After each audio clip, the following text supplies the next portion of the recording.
Alright, I gotta set up the overlay, so Zombie, Madam, if you wouldn't mind kicking off the introductions, please. Okay, in the bottom position for Van Eye Research Station, it's the green Zerg, yoeFW, Leenock. And his opponent, quite a mighty Protoss to say the least, playing for my insanity, is Rain. Now, this was scheduled to be the last match, not an ace match, but the last of 6 matches predetermined. Basically, the way this is going is the road will probably go to the ace match anyways, so I'm not sure how they're planning to pick their players for that, if they'll just both pick it, if it was predetermined ahead of time. I mean, I wasn't informed if it was. Either way, I'm really glad that we get to see this matchup regardless. I was a little bit worried because there was a chance this one wasn't going to get played if it was like a 4-0 situation. But again, I'm surprised at just how on par with both these teams are. yoeFW is fantastic players, but I don't know about you, Zombie, but I look at the lineup, I look at the rosters for both, and I couldn't be happier that these two are the ones fighting each other. Yeah, that's pretty cool.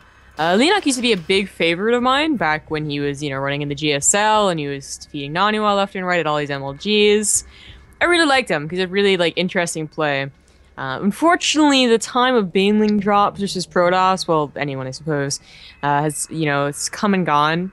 And that was my favorite part about watching Leenock. But occasionally he'll throw out some other weird stuff. True's been doing that a little bit lately, the Baneling drops whenever possible. But yeah, it's actually Leenock. Oh, this is interesting. Yeah, to start off at the 3rd. I guess creep spread is kind of a cool thing we've talked about in the past. But Leenock, it's not like I feel this is definitely a good chunk of the StarCraft 2 pros who have been around long enough, and they've really started to lose their flame for the game. Not their passion, but they're just not as good as they used to be. Leenock's never really, I felt, been that guy. It's not like, man, he should just retire already. Like, Leenock is still a pretty big contender, I'd say.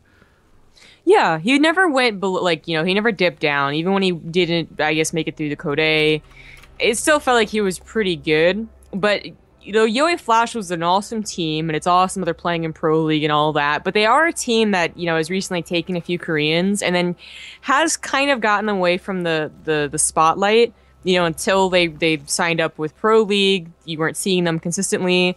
It happens with a lot of teams, actually, and that's why Pro League is so great, is that you get to see your favorite players, even if they're not the best, on a pretty consistent basis. I feel like that's kind of what happened with Leenock. So it's always fun to see him in Pro League, but then otherwise he does seem to have taken a back seat, to all these other guys. Like apparently Life just played an amazing Zerg game, which I totally wasn't watching. I was totally listening to you all during that last cast. I'm actually curious. I haven't been following the drama around it too much. Is Parting still unable to play for yoeFW in Pro League, or? Yes, it's. I think it's this thing about there's a rule where if you leave a team, if you're not traded, if you leave a Kespa team, then you have to wait a year or something before joining back in, and the partnership didn't count or something like that. There's a reason there was drama because it didn't seem to make a lot of sense, and definitely something that you could bend one rule to one particular person, but Kespa.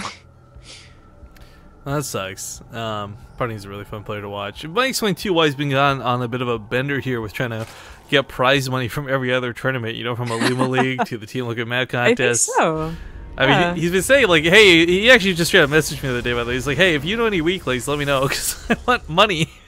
Yeah, I think it has to do with, not being able to play and being on this team that is on the forefront of, international events, yoeFW is a Taiwanese team, right? So we just don't know a lot about the scene. There's actually might be a lot of events going on that we just don't know about that aren't casted in English. That's actually probably very likely, because I've definitely heard of some of the Chinese events that don't get any coverage at all. But I guess getting back on point for this, though, Rain, I'm really curious, what do you think he's going to go for here for Leenock? I mean, it's far past the time to open with a Stargate and try something weird, but do you think we see an all-in out of him, or do you think we're going to actually get some upgrades in this game? Yeah, well, I guess so. Stupid question. Ask a stupid question, get a gateway answer. 6 more gateways, pardon me, slap down. Yo, what? No, this is it. This is what Brett is complaining about. The 1 gas 7 gate off of a Nexus first. That's what it was, right? I believe so. Yeah. Oh my god, because he took a fake 2nd gas. Oof. You can even have all the gases in the all the guys in the other gas. Oh my god.